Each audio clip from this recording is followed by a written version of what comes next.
नमस्कार दोस्तों, मैं डॉक्टर सितेश सिंह आपका मेरे यूट्यूब चैनल जर्मन होम्योपैथी में बहुत बहुत स्वागत करता हूँ। वॉर्ड्स, मस्से, कुछ जगहों पर लोकल लैंग्वेज में इसे इल्ला भी कहा जाता है। इनका नेचर कई तरीके का होता है, जैसे कि कुछ में ब्लीडिंग होती है, कुछ पेनफुल होते हैं, कुछ बिल्कुल फ्लैट होते हैं, कुछ हॉर्नी या कि नुकीले होते हैं, कुछ फूल गोभी के आकार के होते हैं, कुछ इतने नरम होते हैं कि वो बिल्कुल गर्दन पे अगर आप उस पर हाथ लगाएंगे तो चिपक जाते हैं, भीगा सा महसूस होता है। तो इतने तरह के मस्से होते हैं। और इसके अलावा मस्से कुछ ऐसे भी होते हैं कि जो जेनाइटल पार्ट्स पर भी होते हैं, जैसे कि बवासीर के भी मस्से होते हैं। मस्सों के लिए कोई एक शरीर में जगह निर्धारित नहीं है, यह कहीं भी हो सकते हैं। मोस्टली जो है ये गर्दन पर होते हैं, हाथों पर होते हैं, हाथ की उंगलियों, पैर की उंगलियों पर, आपके सर पे कहीं हो सकते हैं, आँखों के आसपास होते हैं या फिर गालों पर हो सकते हैं। इसके लिए कोई जगह निर्धारित नहीं है दोस्तों, जो मैंने बताया वहाँ पे मोस्टली मिलते हैं। इसके अलावा पूरे शरीर पर भी कहीं भी मिल सकते हैं। अब कारण के ऊपर ध्यान देते हैं। कारण क्या होता है? कारण होता है दोस्तों ह्यूमन पैपिलोमा वायरस, HPV। जब ये वायरस शरीर में एंटर करता है तो आपकी स्किन पर ओवर ग्रोथ बनाता है, जिसको कि मस्सों के रूप में जाना जाता है। दूसरा कारण है अगर आपका इम्यून सिस्टम बहुत कमज़ोर है तो इस कारण से भी मस्से बनते हैं। कुछ होम्योपैथिक मेडिसिन के बारे में जानते हैं। होम्योपैथिक मेडिसिन में जो इसकी सबसे प्रधान मेडिसिन है वो है थूजा ऑक्सीडेंटालिस का मदर टिंचर।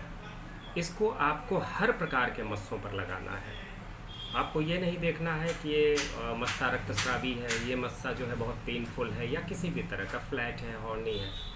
आपको हर एक मस्से के ऊपर थूजा ऑक्सीडेंटालिस का मदर टिंचर अच्छे से शेक करके कॉटन में लेकर के उस पर अप्लाई करना है एक्सटर्नली।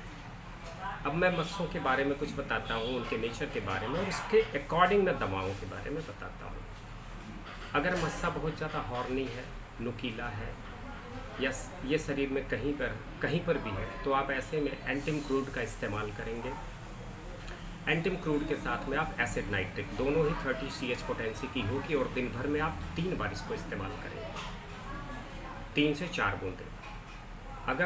अगर आपके मस्से फ्लैट हैं और बिल्कुल स्किन से थोड़ा सा उभार लेकर के हैं तो इस स्थिति में आप कॉस्टिकम का यूज़ करेंगे। कॉस्टिकम 30 CH पोटेंसी का दिन भर में 3 बार, 3 से 4 बूंदे डायरेक्ट टंग पर। अगर वॉर्ड्स आपके शरीर में फूल गोभी के आकार के हैं, काफ़ी बड़े बड़े हैं और ऊपर से जो उनका नेचर होता है, उस मस्से का जो ऊपर से नेचर होगा बिल्कुल रफ़ होगा। आप ऐसे टच करेंगे तो लगेगा जैसे बहुत सारी छोटी छोटी उसमें सुई की नोक निकली हुई है। तो इस स्थिति में आप थूजा 30 CH पोटेंसी का इंटरनली, एक्सटर्नली तो आप यूज कर ही रहे हैं, थूजा 30 CH पोटेंसी का आप दिन भर में 3 बार। इसके बाद कॉस्टिकम 30 CH पोटेंसी का दिन भर में 3 बार और एसिड नाइट्रिक 30 CH पोटेंसी का दिन भर में 3 बार। ये तीनों दवाएं 5-5 मिनट के अंतर पर सुबह, दोपहर, शाम आप लेंगे।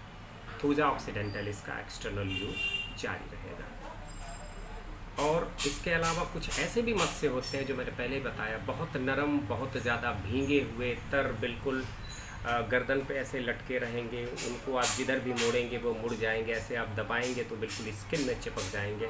तो इस तरह के मस्सों के लिए आपको एसिड नाइट्रिक का यूज करना पड़ेगा और साथ ही साथ कॉस्टिकम का यूज करना पड़ेगा। दोनों ही 30 CH पोटेंसी में आप यूज करेंगे सुबह, दोपहर, शाम, 3 से 4 बूंदे डायरेक्ट टंग पर। तो उम्मीद करता हूँ इससे काफ़ी लोगों का मस्से संबंधी जो समस्या है वो दूर हो जाएगी। और रही बात कुछ लोगों की जो समस्या अगर दूर नहीं होती है इन मेडिसिनों से, तो ऐसा नहीं है कि आप सर्जरी के लिए जाएंगे। मैं सर्जरी के लिए बिल्कुल मना करता हूँ। ये एक ऐसी समस्या है, चाहे कहीं का भी हो, आपके बवासीर का हो, जेनाइटल पार्ट्स का हो, पूरे शरीर में कहीं का भी मस्सा हो, होम्योपैथिक मेडिसिन से इसको बिल्कुल निकाला जा सकता है। तो सर्जरी के बारे में बिल्कुल न सोचें। और कुछ लोगों का मस्सा जो कि इतना करने के बाद भी नहीं निकलता है, तो हमारे दिए गए स्क्रीन पर जो नंबर नीचे आपको ब्लिंक हो रही है, देख रहे हैं, उस नंबर पे आप संपर्क करके जानकारी ले सकते हैं। आपके साइन और सिम्टम के हिसाब से हम दवाओं का सिलेक्शन करेंगे और आपको पूरा लाभ पहुंचाने की कोशिश करेंगे, ताकि आप बिना किसी परेशानी के, बिना किसी सर्जरी के उस मस्से से निजात पा सकें। साथ ही साथ आप चाहें तो आप अपने नज़दीकी किसी भी प्रैक्टिशनर, होम्योपैथिक प्रैक्टिशनर से जा कर के संपर्क कर सकते हैं। वो आपके लक्षणों को ध्यान में रख करके आपके अनुरूप दवाएं करेगा। उससे भी आपको बहुत अच्छा लाभ मिलेगा और निश्चित रूप से आपके मस्से हमेशा के लिए आपका साथ छोड़ देंगे। तो please share, like and subscribe my channel, and thanks for watching my video. Keep loving. Thank you.